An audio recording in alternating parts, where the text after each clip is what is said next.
which Mania match should have been the first inducted into the Hall? I mean, in terms of a moment, and I feel the way, and again, this was, I guess, the older WWE when somebody else was in charge. But when you, even though I was not alive, or maybe I might have been, but I certainly wasn't watching to remember the moment.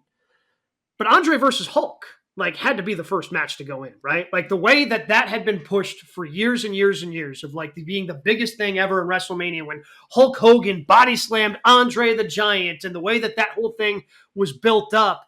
Like, is it the greatest match of all time? No, but I mean, and as good as Stone Cold and Bret Hart was, like, that's not like the best match in WrestleMania history either. It's certainly a seminal moment. It's certainly a fantastic moment. But, like, when I think of, like, WrestleMania, I probably first thing, and again, maybe because it was just thrown into my mind by Vince over the years, Andre versus Hulk seems like it should have been the first.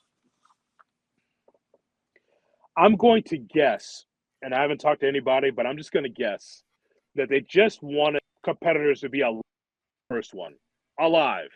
That's fair. And so that's fair. So I think so that's a choice, just like Rock and Hogan in Toronto is a choice, just like Ric Flair and Shawn Michaels for Ric Flair's retirement match is a choice.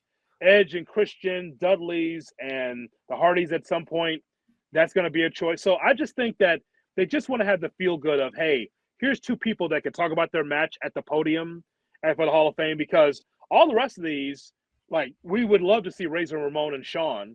Razor isn't around. Yeah. We you know, so I think some of the great Mania moments, you know, Savage Steamboat, I'd love for them to talk about it. Savage has passed away, and even Lanny's passed away. So I think they just want the feel good of two people at the podium first before they delve into this. I think that I haven't thought about it from that side. I tend to agree. I think also the Hogan part plays into it, and the reaction we saw on Raw and Netflix, we're like, maybe we don't need to push Hulk out there as much as we do, because I agree the first thought was Hogan Andre. But if we're going for, like, two guys that are alive, like, why not Bret and Shawn? Why not Austin and Rock? Coming. I don't know. Coming. I mean, like, you know, year after year, coming. While these guys are still alive, give them their flowers. I think that's Give Them Their Flowers award is what it is, while they're still alive.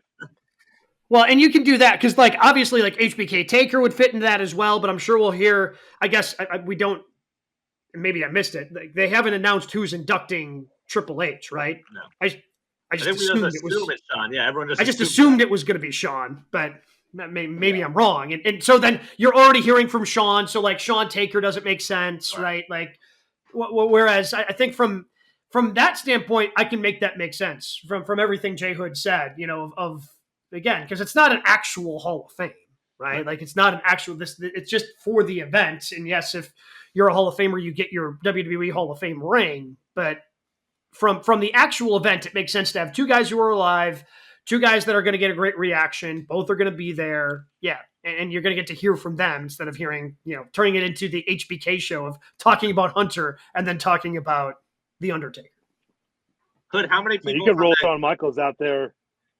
I would say, how many people from the Gimmick Battle Royal are still with us? Can we roll that out there? That's 17? Heenan, no. Fuji, no. Sheik, no. No. Michael Hayes. All right. He's still out there. They go that Gobbledygooker. Big Hector alive. Yes. So he's still there. I would just say that's what and by the way, you go even deeper with this. I mean, you can, again, Flair Steamboat was some of the best wrestling I saw as a kid. They had that trilogy in '89, and Rick Steamboat's still alive. Midnight Express against Rock'n'Roll Express. All four, well, you know, no Bobby Heenan, but you got a Stan Lane and you've got Dennis Condrey. They can speak about their feud with the Rock'n'Roll Express and Jim Cornette. So you can keep going, but it's sad that if you bring out some of the matches that we all like, half that match is not around.